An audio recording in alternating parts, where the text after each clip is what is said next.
प्रकार. काय बघत आहे? खडकाचे प्रकार. खडकाचे 3 प्रकार आहेत. खडकाचे 3 प्रकार आहेत. आता पहिला प्रकार काय? अग्निजन्य खडक. अग्निजन्य खडकाला दुसरं नाव काय? अग्निज खडक. अग्निजन्य खडकाला तिसरं नाव काय? मूळ खडक. म्हणजे अग्निजन्य खडकाला 2-3 नावाने आपल्याला संबोधता येतं. जसं आपलं शाळेत एक नाव असतं, घरी एक नाव असतं, परंतु आपण वेगवेगळे झालो का? शक्तिमान आणि गंगाधर वेगळे आहे का? दोन्ही एकच आहे, म्हणजे गंगाधर ही शक्तिमान आहे. मग याही पद्धतीमध्ये अग्निजन्य खडक, अग्निज खडक आणि मूळ खडक एकच आहे. हा खडकाचा पहिला प्रकार. दुसरा प्रकार कोणता आहे बेटा? गाळाचे खडक आणि स्तरीत खडक. गाळाचे खडक आणि स्तरीत खडक. आणि तिसरा प्रकार कोणता आहे? रूपांतरित खडक. तिसरा प्रकार कोणता आहे? रूपांतरित खडक. त्याच्यामधला कोणता प्रकार बघत आहे आपण आता? अग्निजन्य खडक. कोणता प्रकार बघायचा आहे?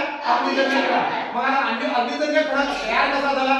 कशाला अग्निजन्य खडक म्हणायचं आहे? त्याची विशेषता काय? ह्या सर्व गोष्टी लक्षात घ्यायच्या आपल्याला. मग आता बघा, आपण ज्वालामुखी बघितला की पृथ्वीच्या मध्यात हे तापमान जास्त असते. मग यामध्ये आलेल्या सर्व वस्तू काय वितळतात. मग याच्यामध्ये खनिज पदार्थ आहेत, याच्यामध्ये दगड आहेत, याच्यामध्ये खडक आहेत, याच्यामध्ये विविध खनिजे आहेत. हे वितळतात. हे वितळल्याच्या नंतर जमिनीच्या मैदानामधून बाहेर पडतात. याला काय म्हटलं होतं आपण? ज्वालामुखी. आणि या ज्वालामुखीच्या माध्यमातून जमिनीवर काय येतं बेटा? शिलारस आणि लावारस बाहेर येतो. परंतु हे गरम असतं. जमिनीवर आल्याच्या नंतर कालांतराने काय होतं बेटा? ते थंड होतं. कालांतराने काय होतं? थंड होतं. या शिलारसाला दुसरं नाव आपण दिलं होतं. शिलारसाला दुसरं नाव काय दिलं होतं आपण? मॅग्मा. मी जर म्हटले की मॅग्मा म्हणजे काय, तर शिलारस. आणि म्हणजे मग हे थंड झाल्याच्या नंतर यापासून मूळ खडक तयार होतं. आणि त्या मूळ खडकाला कोणतं खडक म्हटलं होतं आपण? अग्निजन्य खडक. मग आपण म्हटलं होतं की हा कशापासून बनतो? तर अंतर्गत भागातील पदार्थापासून. बरोबर आहे? हे अंतर्गत भागातले पदार्थ तापमानामुळे वितळले आणि त्यापासूनच कोणता खडक तयार झाला? मूळ खडक. आणि हा मूळ खडकच काय आहे आपला? अग्निजन्य खडक. त्याच्यानंतर म्हटलं आपण हा जो अग्निजन्य खडक आहे बेटा, तर हा काय? कठीण आहे. काय? कठीण आहे. कडक आहे. हा सच्छिद्र आहे का?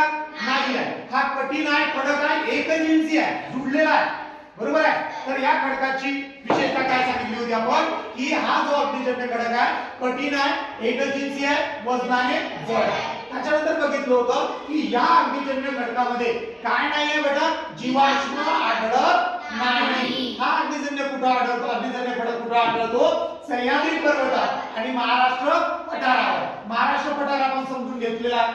बरोबर आहे? म्हणजे सह्याद्री पर्वत जर सोडला त्याच्यानंतर भंडारा गोंदिया गडचिरोली पर्यंत काय पठार आहे. परंतु भंडारा गोंदिया गडचिरोली मध्ये या अग्निजन्य खडकाचं प्रमाण काय?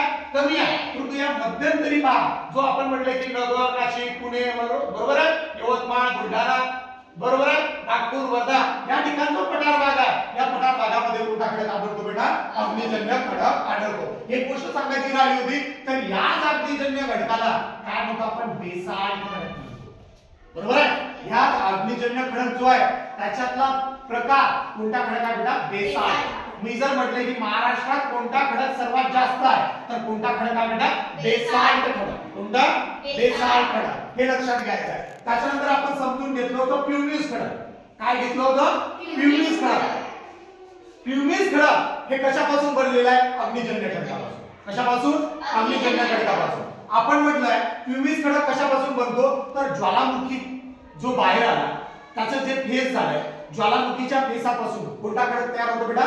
प्युमिस. मग या प्युमिस खडकाची विशेषता काय? तर हा काय बेटा? घनता कशी आहे याची? कमी आहे. वजनाने कसा आहे? हलका आहे. आणि काय? सच्छिद्र आहे. म्हणून हा पाण्यावर काय करतो बेटा? तरंगतो.